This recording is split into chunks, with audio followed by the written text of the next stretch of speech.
በዚህ ሐሳብ ዙሪያ ካቢኔው ለሁለት ተከፈለ። አሁኑኑ ይህንን ጥቃት እንፈጽም በሚሉና አይ አሁን ይህንን ካደረግን ለሰፋ ጥቃት ሂዝቦላህን መገፋፋት ነው፣ ቀጠናው ያለመረጋጋት ውስጥ ሊከተን ይችላል የሚሉ ክርክሮች ተስተናገዱ። ጠቅላይ ሚኒስትሩም ከኋለኞቹ ጋር ወግነው እቅዱን መፈጸም ችግር ይፈጥራል ብለው ተውት።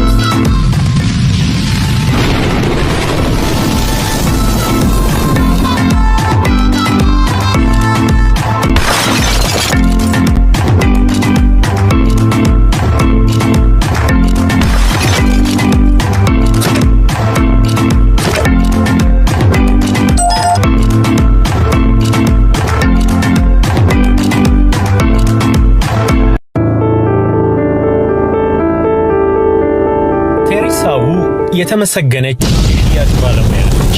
ቀድማ ትሰራበት የነበረው አፖሎ የፔጀር አምራች